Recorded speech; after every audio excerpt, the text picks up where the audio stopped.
Tonton ini, kalau kamu bosan jadi penonton dan siap jadi pemain utama, cuma butuh 10 menit untuk mengubah cara pandangmu selamanya.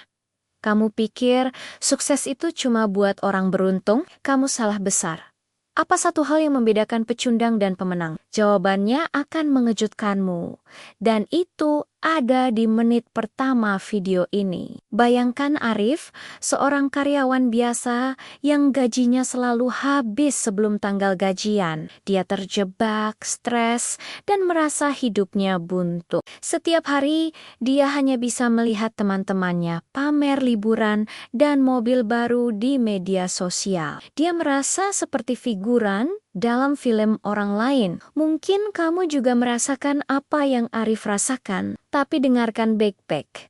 Di bab selanjutnya, saya akan bongkar satu rahasia kecil yang mengubah Arif dari seorang figuran menjadi sutradara dalam hidupnya sendiri. Jangan sampai ketinggalan. Rahasia pertama adalah prinsip 1%. Arif tidak mencoba mengubah hidupnya dalam semalam.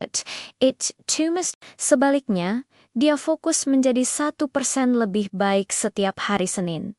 Dia bangun 10 menit lebih awal. Hari Selasa, dia membaca 2 halaman buku. Kelihatannya sepele kan? Tapi efeknya luar biasa. Inilah langkah praktisnya untukmu. 1.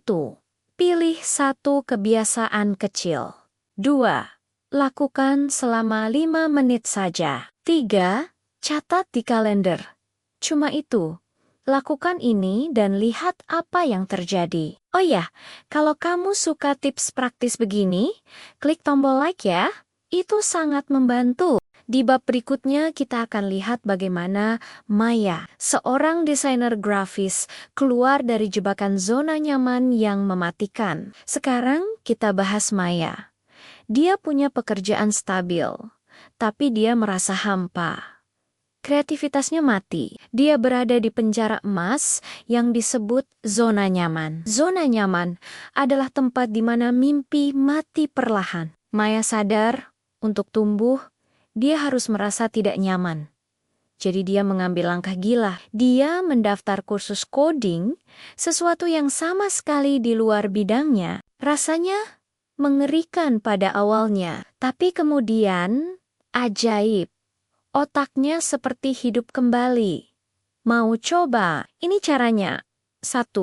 Lakukan satu hal yang membuatmu sedikit takut minggu ini. 2. Bicaralah dengan orang asing. 3. Coba rute baru saat pulang kerja. Hal-hal kecil ini akan membangun otot keberanian kamu. Kita baru sampai bab 3. Pastikan kamu tonton sampai akhir, karena puncaknya ada di bab ke-9. Selanjutnya adalah Dion, seorang atlet yang karirnya hancur karena cedera. Dokter bilang dia tidak akan pernah bisa bertanding lagi. Dunia Dion runtuh.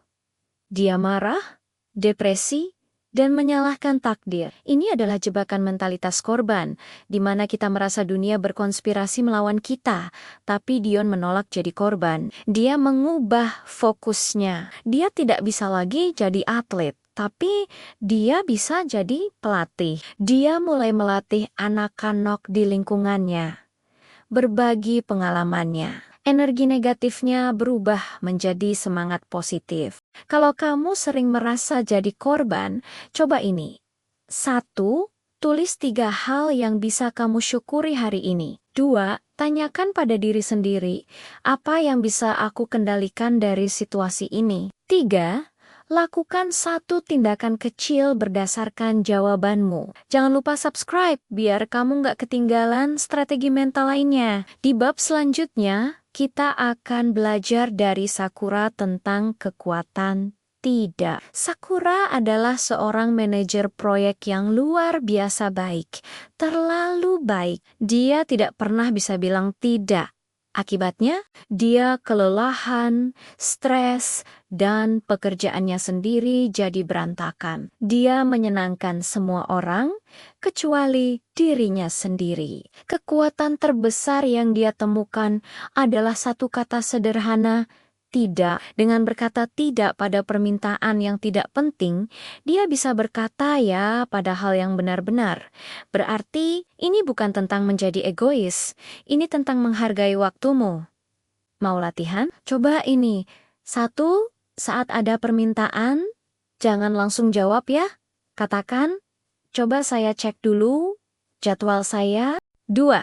Tawarkan alternatif, bukan penolakan mentah. 3. Ingat, setiap tidak yang kamu ucapkan adalah ya untuk dirimu sendiri.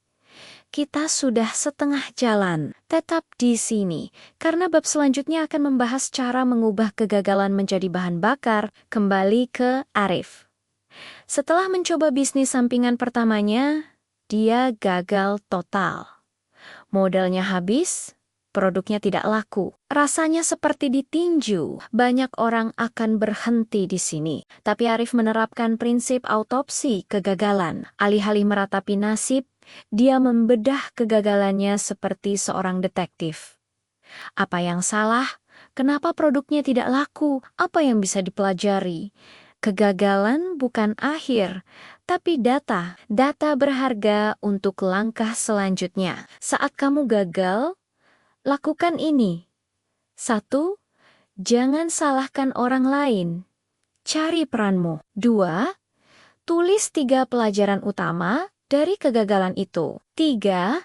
Buat rencana baru berdasarkan pelajaran tersebut. Kegagalan adalah biaya kuliah menuju kesuksesan. Kalau setuju, coba tulis gagal belajar di kolom komentar. Lihat Dion lagi. Setelah sukses menjadi pelatih, dia dihadapkan pada tantangan baru.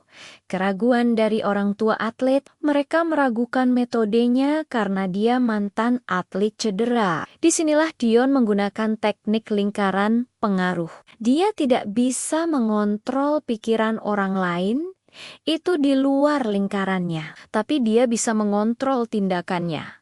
Cara dia melatih, komunikasi dengan anak-anak, dan hasil yang dia ciptakan. Dia fokus 100% pada apa yang bisa dia kontrol. Perlahan tapi pasti, hasil berbicara.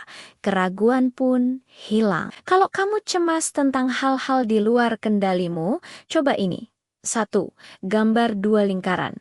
1 di dalam yang lain. Tulis semua kekhawatiranmu. 2. Letakkan yang bisa kamu kontrol di lingkaran dalam, sisanya di luar. 3. Fokuskan seluruh energimu hanya pada lingkaran dalam. Jangan buang waktu untuk sisanya. Sekarang, Sakura, yang sudah jago bilang tidak, tapi dia menemukan musuh baru, distraksi digital, notifikasi, media sosial, email tak berujung. Fokusnya pecah berkeping-keping. Dia kemudian menerapkan diet digital brutal. Selama 1 jam kerja fokus, dia mematikan notifikasi ponsel, menutup semua tab yang tidak relevan, dan hanya mengerjakan 1 tugas. Awalnya sulit, seperti menahan lapar, tapi hasilnya, produktivitasnya meroket. Pekerjaan 4 jam selesai dalam 1 jam. Ini resepnya untukmu. 1. Tentukan jam suci tanpa distraksi setiap hari. 2. Gunakan aplikasi pemblokir situs jika perlu. 3. Log out dari semua media sosial di perangkat kerjamu. Fokus adalah superpower di abad ini. Kalau kamu mau video khusus tentang fokus, klik like sekarang. Bab paling penting. Kita lihat lagi semua karakter kita, Arif, Maya, Dion, Sakura. Apa benang merahnya? Konsistensi. Arif tidak menjadi kaya dalam seminggu. Maya tidak menjadi ahli coding dalam sebulan. Dion tidak membangun reputasinya dalam sehari. Mereka semua menang karena mereka muncul setiap hari. Bukan di hari-hari yang buruk. Bahkan saat tidak ada motivasi, sukses bukanlah sprint. Ini maraton tanpa garis finish. Kuncinya bukan intensitas, tapi konsistensi. Pertanyaannya, bukan bisakah kamu melakukannya, tapi bisakah kamu melakukannya setiap hari? Hanya ada satu langkah di sini. Jangan pernah putus rantainya. Lakukan kebiasaanmu setiap hari, sekecil apapun, dan jangan pernah melewatkan 2 hari berturut-turut. Ini adalah hukum alam semesta untuk sukses. Jadi, apa 3 kunci utama dari semua ini? Pertama, mulailah dari hal yang sangat kecil, prinsip 1%. Jangan meremehkan kekuatan langkah kecil yang konsisten. Kedua, kendalikan apa yang bisa kamu kendalikan. Fokuskan energimu pada lingkaran pengaruhmu, abaikan sisanya. Ketiga, dan yang terpenting, konsistensi mengalahkan intensitas. Muncul setiap hari adalah strategi kemenangan yang sesungguhnya. Kamu bukan lagi penonton, kamu adalah Arif, Maya, Dion, dan Sakura. Kamu adalah sutradara hidupmu. Sekarang, tantangannya, tulis di komentar. 1 kebiasaan kecil apa yang akan kamu mulai hari ini dan lakukan secara konsisten. Saya akan baca setiap komentar. Terima kasih sudah menonton sampai akhir. Jangan lupa like, subscribe, dan klik video di playlist ini untuk melanjutkan perjalanan transformasimu. Sampai jumpa di video berikutnya.